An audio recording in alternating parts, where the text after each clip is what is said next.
Layer का जो आदेश आया था वो सिर्फ कुछ जजों की राय थी क्रीमी लेयर को लेकर, लेकिन इसमें स्पष्ट है कि क्रीमी लेयर एक परिवार में अगर किसी व्यक्ति को उसका आरक्षण का अगर लाभ मिल जाता है तो ऐसे पूरा परिवार तो पूरा अच्छे से नहीं चल पाएगा। लेकिन ये सिर्फ राय थी, इस सीधा खारिज किया है, ऐसा कोई संशोधन नहीं होगा और जो आरक्षण है विधिवत वैसा ही रहेगा। आरक्षण में कोई छेड़छाड़ नहीं की जाएगी। एक सवाल ये बनता है कि आज़ादी के विषय वही है, जिस विषय पे आज़ादी के 75-76 साल गुजर जाने के बाद भी आज आरक्षण की आवश्यकता क्यों है? क्या क्या जरूरत है आरक्षण की? केवल 10 साल के लिए लागू किया गया था। देखिए, आरक्षण अगर नहीं होता तो आज आरक्षण के कारण जहां आरक्षित सुरक्षित सीटें हैं वहां से अनुसूचित जाति का और आदिवासी समाज का, SC ST के जो वर्गों को लाभ मिल रहा है वो आरक्षण के कारण मिला है।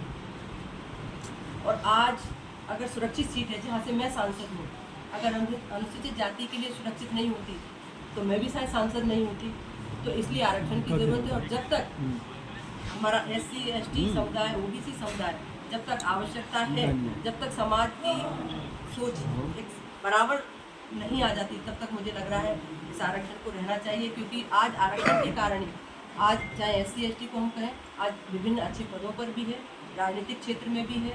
और आने वाले समय में आज हम आरक्षण की बात कर रहे हैं तो माननीय प्रधानमंत्री जी के नेतृत्व में महिला आरक्षण के बिल को भी पास किया है, जिसमें आने वाले समय हमारी बहनों के लिए भी सीटें सुरक्षित होंगी।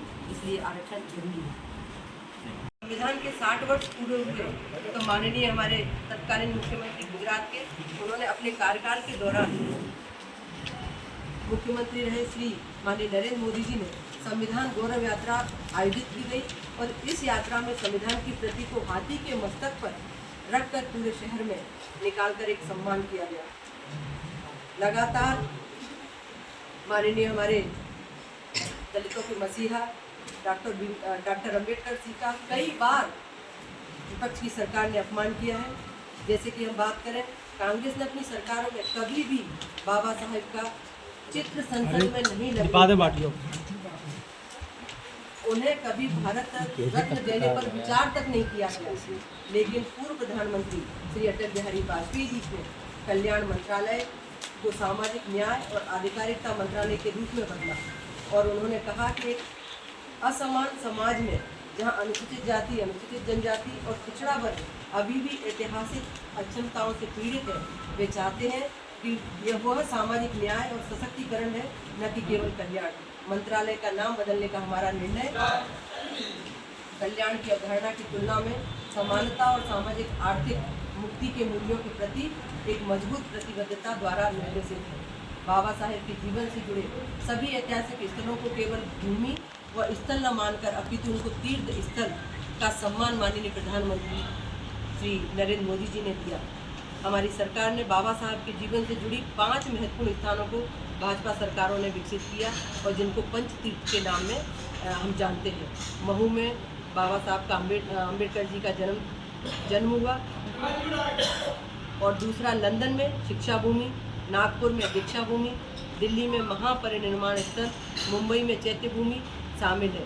पूर्व प्रधानमंत्री जी माननीय श्री अटल बिहारी वाजपेयी एवं पूर्व प्रधानमंत्री श्री लालकृष्ण आडवाणी जी के प्रयास से 1990 में बाबा साहेब और डॉक्टर अम्बेडकर जी को भारत रत्न से सम्मानित किया गया। अनुसूचित जाति पर अध्ययन और अनुसंधान, विश्लेषण और नीति निर्माण करने के लिए डॉक्टर अम्बेडकर अंतर्राष्ट्रीय केंद्र की स्थापना माननीय प्रधानमंत्री जी मोदी जी के नेतृत्व में 2017 में हुई। बाबा साहब डॉक्टर भीमराव अम्बेडकर को स्मरण करते हुए माननीय हमारे प्रधानमंत्री नरेंद्र मोदी जी ने भीम ऐप का शुभारंभ किया और लगातार कांग्रेस ने 57 वर्षों तक देश पर शासन किया, लेकिन नागरिकों को न तो बिजली, पानी, बैंक खाते, शौचालय, आवास जैसी बुनियादी सुविधाएं उपलब्ध नहीं करा पाई। लेकिन हमारी सरकार ने माननीय प्रधानमंत्री जी के नेतृत्व में 2014 से लेकर आज दिनांक तक लगातार बाबा साहेब के सामाजिक और आर्थिक लोकतंत्र के दृष्टिकोण को पूरा करने का प्रयास किया है और सतत नीचे तक जो अंतिम व्यक्ति हमारा छूट रहा हो उनको योजनाओं देने का काम किया है। भारतीय संविधान हमारे लिए राष्ट्रीय ग्रंथ है और हमारे संविधान और आरक्षण को खरोंच भी नहीं आएगी। ये माननीय हमारे प्रधानमंत्री जी ने आह्वान किया है देश की जनता से। कांग्रेस के लिए संविधान राजनीतिक साधन हो सकता है, लेकिन हमारे लिए संविधान श्रद्धा और आस्था का केंद्र है। माननीय हमारे देश के यशस्वी प्रधानमंत्री जी नरेंद्र मोदी जी के नेतृत्व में लगातार चाहे SC ST चाहे OBC वर्गों के कल्याण के लिए लगातार हमारी सरकार कटिबद्ध है, संकल्पित है। और जो विपक्ष के नेता प्रतिपक्ष लगातार पहले जब चुनाव में संविधान की प्रतियां बुक लेकर संविधान यात्रा निकाली गई तो एक तरह से उनकी मानसिकता का पता चलता है। और जो हालिया बयान उन्होंने अमेरिका में दिया है तो इससे पता लगता है कि वो किस तरह की मानसिकता रखते हैं SC और ST और OBC समुदाय के लिए।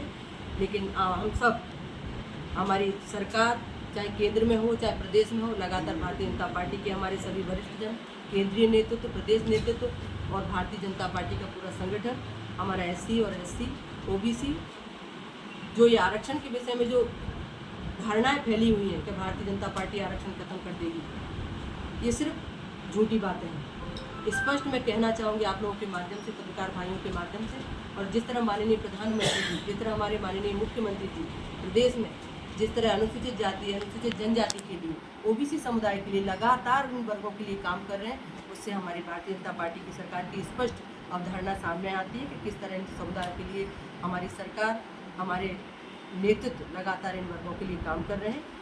यही इतनी सारी चीज़ें आप लोगों को रखनी थी। मैं आज ही बात करूँगी, आज ही बात करूँगी। चलिए, धन्यवाद भैया सभी को।